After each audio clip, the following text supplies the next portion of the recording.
Orang lain akan menganggapnya indah dan berguna juga.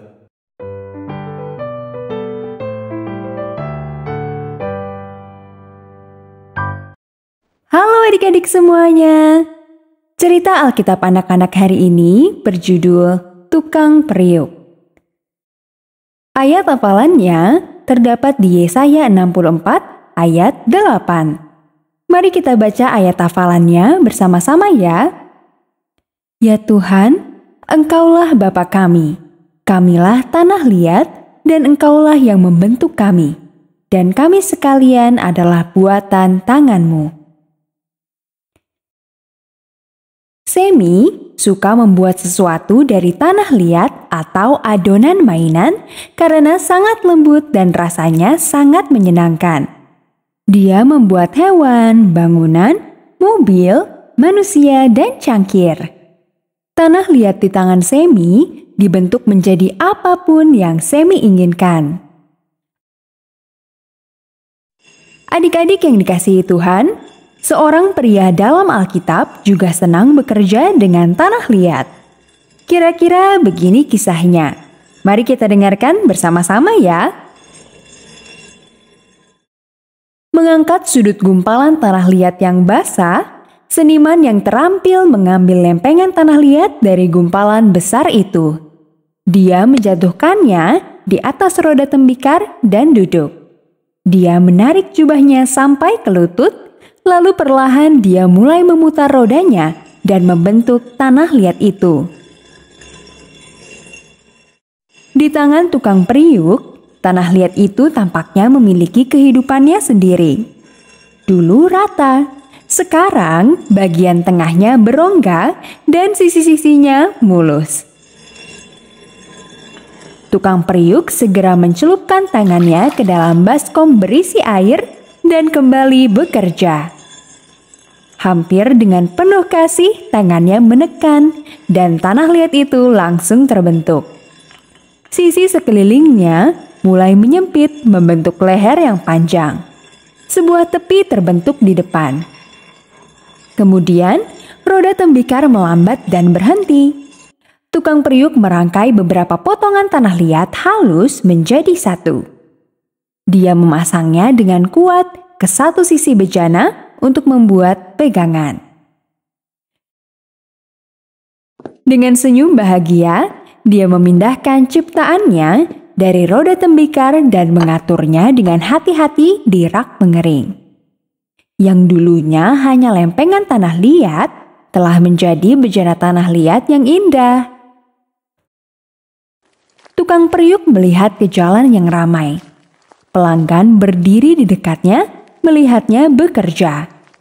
Beberapa membeli bejana tanah liat untuk air atau bunga, tetapi tukang periuk terus bekerja. Kumpulan tanah liatnya yang baru tidak akan bertahan lama. Dia memotong lempengan lain dari kumpulan tanah liat itu. Seperti yang telah dia lakukan sebelumnya, dia menjatuhkannya ke roda tembikarnya, berputar-putar ke atas dan ke bawah. Saat sisi bejana airnya semakin tinggi, perhatiannya tertuju pada seorang pria yang memperhatikannya. Tukang periuk itu mendongak dan tersenyum. Tetapi saat itu juga, sisi bejana jatuh ke tengah dan roda yang berputar berhenti. "Oh, maafkan aku," kata pria itu sambil menutup mulutnya. Tukang periuk itu melambaikan tangannya. Tidak apa-apa, Katanya. aku akan segera memperbaikinya. Pria itu memperkenalkan dirinya. "Namaku Yeremia. Aku dikirim ke sini oleh Tuhan untuk melihat engkau bekerja."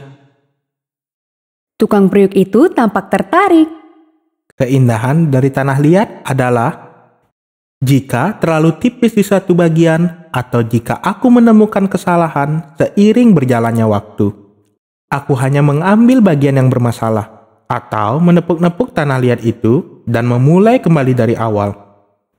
Terkadang itu membuatnya lebih kuat dari sebelumnya. Aku selalu berusaha membuat tanah liat menjadi yang terbaik untuknya. "Jadi, kesalahan bisa diperbaiki? Yeremia bertanya. Betul. Aku bisa membentuk dan membentuk kembali tanah liat sampai menjadi seperti seharusnya. Dan ketika aku senang dengan itu, orang lain akan menganggapnya indah dan berguna juga. Yeremia mengangguk. Pekerjaanmu indah. Katanya. Dia berdiri dan mengamati tukang periuk sedikit lebih lama. Lalu, dia mengagumi tembikar-tembikar yang dipajang sekali lagi. Ada lampu minyak kecil untuk kamar tidur, kendi dengan berbagai ukuran untuk krim, susu, atau air, bejana besar untuk menyimpan zaitun dan gandum, atau untuk mendinginkan air. Semuanya dibuat dari bahan yang sama oleh pencipta yang sama. Namun, masing-masing sedikit berbeda. Masing-masing mempunyai tujuan khusus. Ini adalah pelajaran yang Tuhan ingin Yeremia pelajari. Itulah sebabnya dia mengutus Yeremia untuk melihat tukang periuk bekerja. Sekarang Yeremia dapat menjelaskan bagaimana Tuhan membentuk kehidupan setiap orang. Bagaimana dia memperbaiki kesalahan yang terjadi dan menggunakannya untuk membentuk sesuatu yang indah.